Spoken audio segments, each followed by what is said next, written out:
Penggunaan tindik atau piercing sudah ada sejak zaman kuno dan memiliki sejarah yang panjang dan bervariasi di berbagai budaya di seluruh dunia.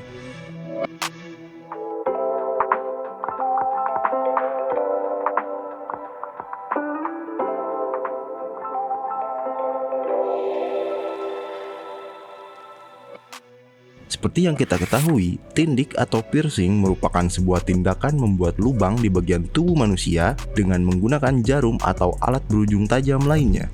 Saat ini, orang-orang terbiasa menggunakan tindik untuk meningkatkan penampilan atau tradisi yang diturunkan oleh leluhur mereka. Ada beberapa area tubuh yang kerap dijadikan lokasi tindik, diantaranya adalah daun telinga, hidung, mulut, atau bahkan pusar. Meski begitu, ada pula yang memasang tindik di bagian tubuh yang gak umum, seperti alat kelamin. Kira-kira, awal mulanya ada tindik atau piercing itu di mana sih? Dan bagaimana bisa berkembang hingga saat ini? Yuk, mari kita bahas. Pertama, pada awal mula zaman kuno, praktik tindik pertama kali tercatat dalam sejarah pada zaman kuno. Seperti pada budaya Mesir kuno, ada bukti penggunaan tindik sekitar tahun 1500 sebelum Masehi. Orang Mesir memperindah tubuh mereka dengan tindik pada telinga, hidung, dan bahkan pusar.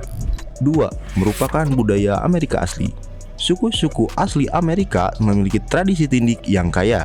Misalnya, suku Apache memakai tindik pada hidung mereka sebagai simbol status dan keberanian.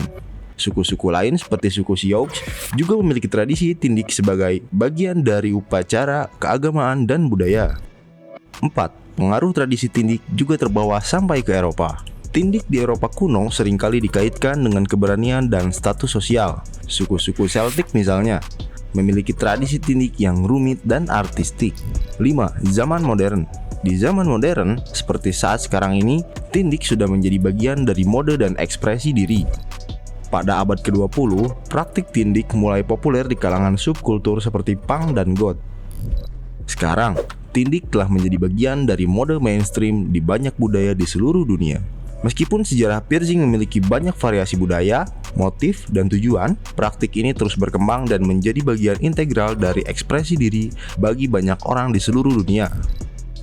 Nah, begitu sejarah singkat soal tindik. Walau tindik menjadi sebuah tradisi dan bentuk ekspresi diri, tentunya praktik ini tidak terlepas dari bahaya yang dapat ditimbulkan akibat penggunaan piercing atau tindik itu sendiri. Menurut para ahli dari bidang kesehatan, ada resiko dalam penggunaan piercing, yaitu bisa jadi infeksi, kerusakan saraf, hingga alergi. Dari penggunaan jarum suntik yang tidak steril dapat meningkatkan resiko terjadinya infeksi bakteri dan virus. Contohnya seperti tetanus, hepatitis B, hepatitis C, serta HIV. Bila dibiarkan tanpa penanganan, infeksi bisa berkembang menjadi masalah yang serius.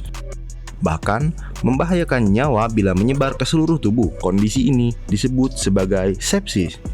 Selain itu, masalah gusi dan keretakan gigi juga bisa terjadi pada mereka yang ditindik di mulut atau di bibir.